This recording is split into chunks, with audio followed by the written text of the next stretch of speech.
Rokok ini menarik Pak, rokok ini menarik.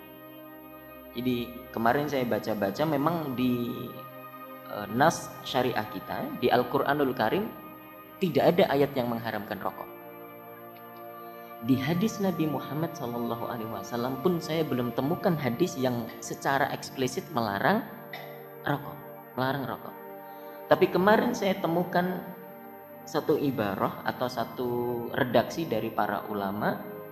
Para ulama memberikan ketentuan bahwa hati-hati yang masih merokok. Ya.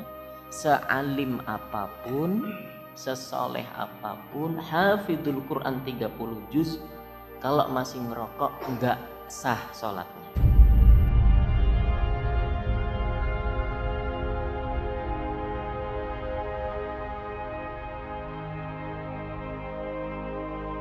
Dan janganlah kamu menjatuhkan diri atau menceburkan dirimu sendiri ke dalam at-tahluka. At-tahluka itu kebinasaan, ya, kemalangan, atau bahkan kematian. Tidak boleh. Seseorang tidak boleh membahayakan dirinya sendiri, termasuk juga membahayakan orang lain. Juga hukumnya haramnya. Dari konsep itu, jangan ceburkan dirimu ke dalam kebinasaan. Dari situ para ulama merumuskan, kalau soal makanan, kalau dia ada unsur doror, membahayakan bagi jiwa manusia, maka hukum mengonsumsinya haram. Begitu pula di hadis Nabi Muhammad SAW, Nabi bersabda, la dororo wala diror. Tidak boleh membahayakan diri sendiri maupun orang lain. Tidak boleh saling memberikan madorot atau saling memberikan doror. Makanya nanti ada satu kaidah di dalam fikih, kaidah fikih bunyinya ad-dororu yuzal. Jadi doror, mara bahaya itu harus dihilangkan, wajib dihilangkan. Ad-dororu yuzal, wajib dihilangkan. Nah, bicara soal doror ini, ibu-ibu yang dirahmati Allah dan juga bapak-bapak yang saya muliakan, doror atau mara bahaya ini macamnya bisa banyak banget. Ada klasifikasi doror itu yang dilihat dari tempatnya, maksudnya di mana dia membahayakan tuh dari sisi mananya, gitu ya. Maka ada 5 jenis mara bahaya. Pertama, bahaya atau doror yang membahayakan agama. Jadi makanan yang bisa membahayakan agama kita hukumnya haram. Loh, makanan kok membahayakan agama? Gimana ceritanya? Bisa Pak. Yaitu contohnya sembelihan yang diperuntukkan untuk selain Allah Subhanahu wa taala. Haram. Kenapa sembelihan untuk selain Allah itu haram? Karena menciderai akidah kita. Karena menciderai akidah seseorang. Ini seseorang mau punya hajat kemudian datang ke orang pinter. Yang datang ke orang pinter berarti orang ya. Kan gitu. Lalu diberi saran atau perintah bahkan, ya kamu datang ke satu tempat itu di pertigaan depan rumahmu itu, kamu nanti sembelih ayam lalu taruh di situ misalnya, nah, untuk mengagungkan si yang empunya pertigaan misalnya, atau rumah atau pohon dan seterusnya. Nah, hewan-hewan yang disembelih bukan karena Allah Subhanahu wa taala, tapi diperuntukkan untuk selain Allah Subhanahu wa taala, ini hukumnya haram karena menciderai akidah seseorang. Kemudian berikutnya ada makanan yang bisa membahayakan jiwa. Ya, tentu ini otomatis nanti banyaknya di poin ini, ya, membahayakan jiwa. Contohnya misalnya makanan-makanan yang membahayakan, racun. Nah, makan racun nggak boleh. Nyemil obat nyamuk itu nggak boleh. Nggak boleh, haram. Ya, nyemil paku itu juga nggak boleh, no. Haram, membahayakan. Kalau jamur paku boleh. Ya, jamur paku boleh. Ini membahayakan jiwa, membahayakan keselamatan manusia. Ya termasuk misalnya daging babi. Ya, meskipun daging babi nanti para ulama bilang ilat keharamannya itu karena najis, banyak juga kesimpulan-kesimpulan yang menyatakan bahwa daging babi itu haram untuk dikonsumsi karena juga mengandung banyak hikmah. Salah satunya ada cacing-cacing yang berbahaya bagi kesehatan kita yang kalau daging babi itu kita konsumsi. Nah, itu juga tidak diperkenankan. Lalu ada pula doror, makanan yang membahayakan keturunan, makanan yang membahayakan harta, ada juga. Makanan yang membahayakan akal itu juga umumnya diharamkan oleh Allah dan Rasulnya Sallallahu Alaihi Wasallam. Kemudian doror atau hal-hal yang membahayakan yang dilihat dari waktunya, Pak. Ada juga, Pak.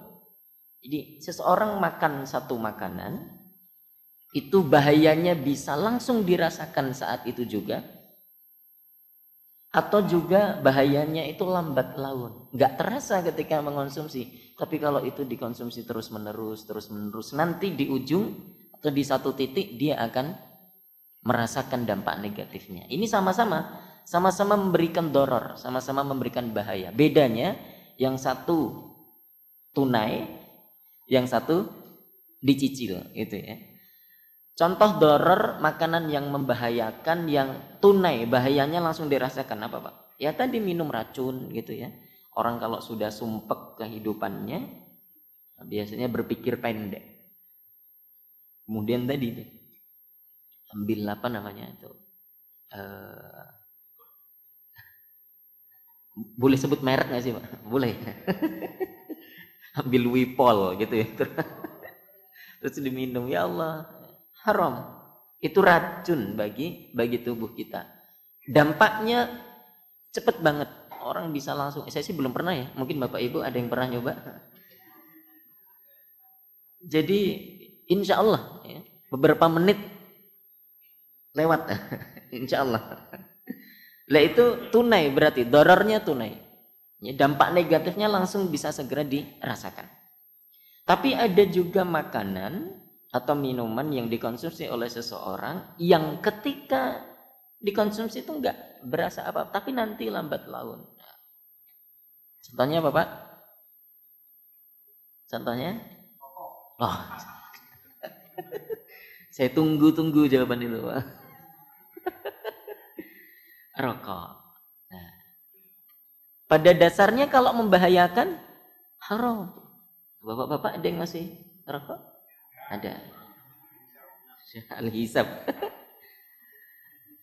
Rokok ini menarik, Pak. Rokok ini menarik. Jadi kemarin saya baca-baca memang di nas syariah kita, di Al-Qur'anul Karim tidak ada ayat yang mengharamkan rokok. Di hadis Nabi Muhammad SAW pun saya belum temukan hadis yang secara eksplisit melarang rokok. Tapi kemarin saya temukan satu ibarah atau satu redaksi dari para ulama. Ya, para ulama memberikan ketentuan bahwa hati-hati yang masih merokok. Ya, sealim apapun, sesoleh apapun, hafidul Quran 30 juz, kalau masih ngerokok enggak sah sholatnya. Enggak sah sholatnya. Harusnya matiin dulu rokoknya. Kalau masih ngerokok, sholatnya enggak sah. Sepakat para ulama. Enggak boleh ngerokok, Masya Allah.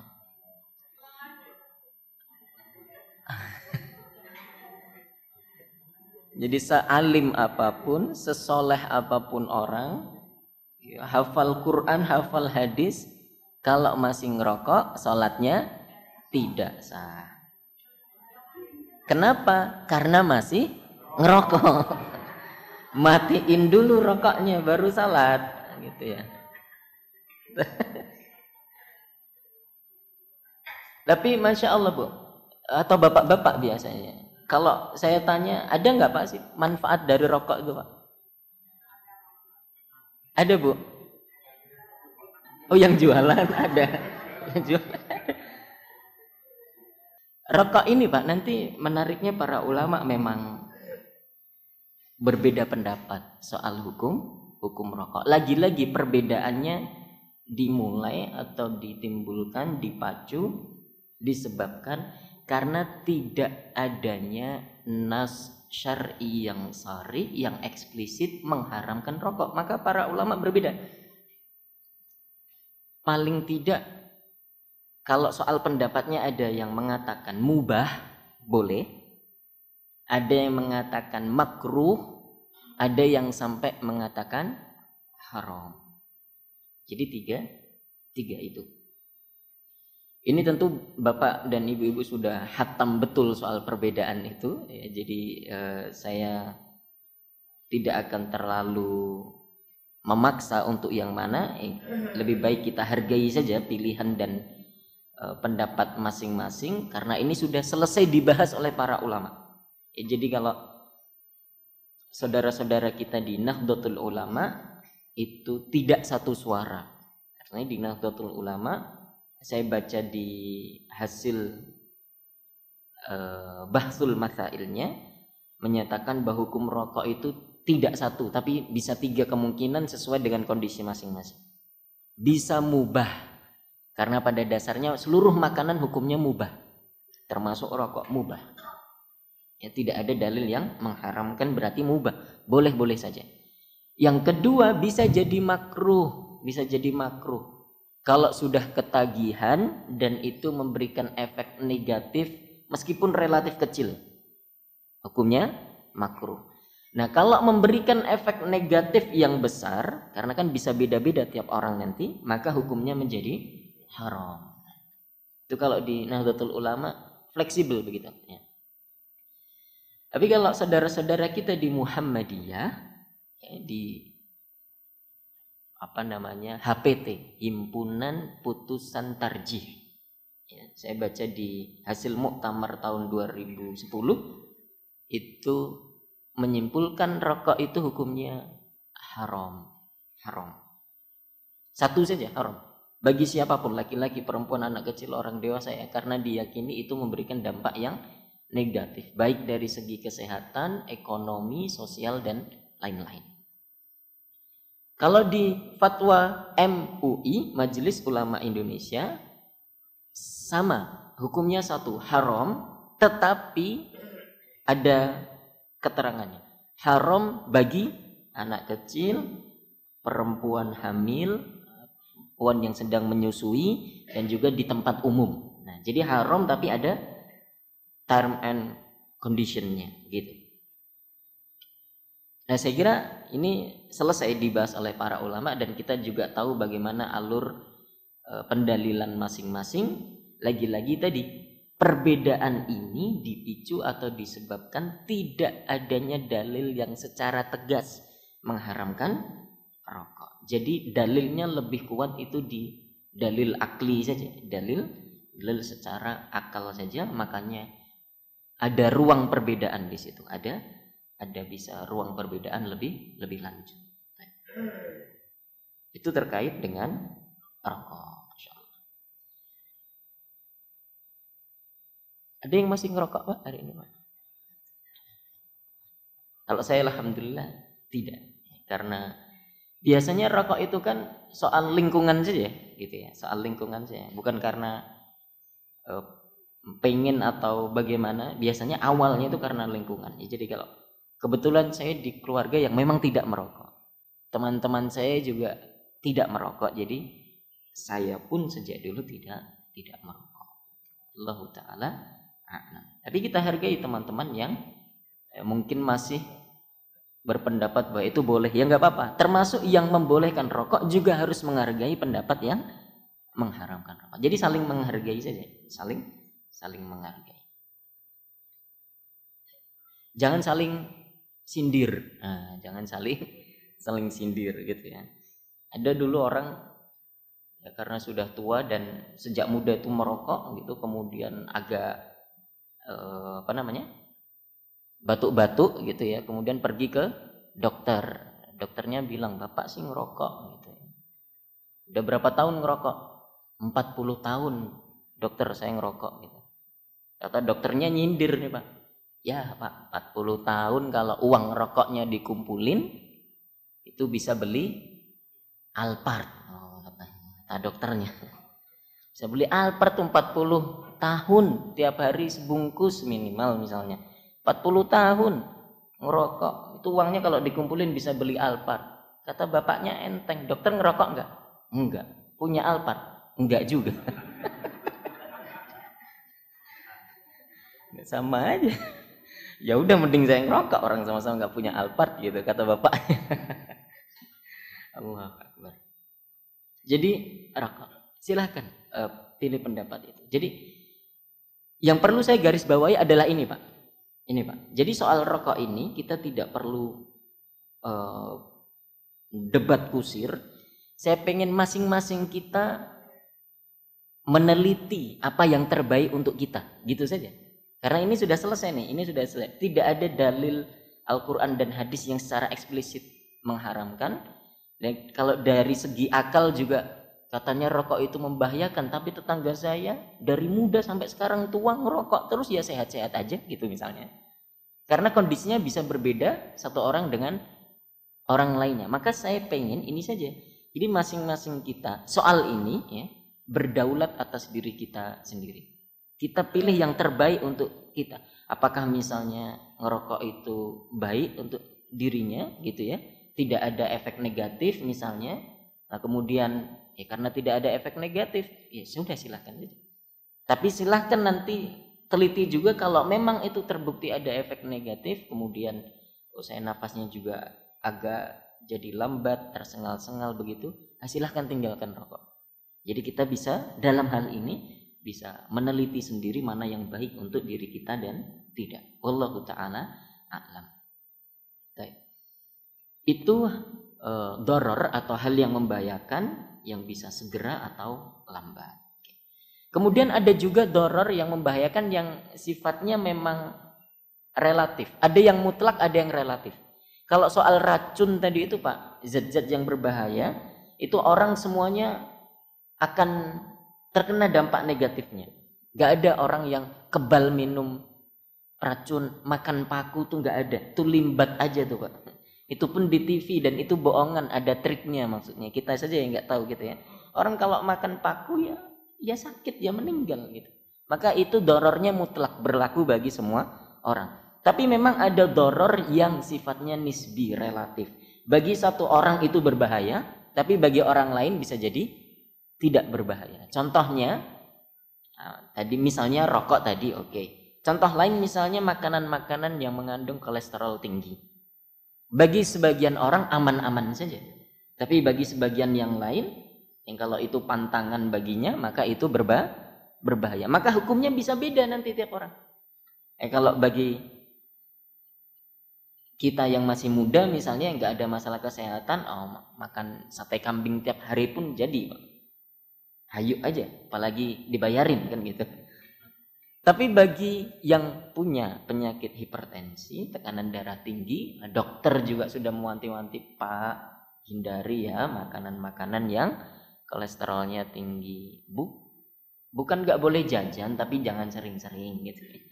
Sate kambing tuh misalnya. Nah, kalau orang sudah dinasehatin dokter kayak gitu dan memang punya riwayat penyakit darah tinggi, maka makan sate kambing itu juga menjadi terlarang. Minimal makruh. Minimal makruh. Jadi hukumnya bisa berbeda. Ya, tergantung situasi dan kondisi masing-masing. Wallahu taala gitu ya. Contohnya bisa banyak banget. Contohnya bisa banyak.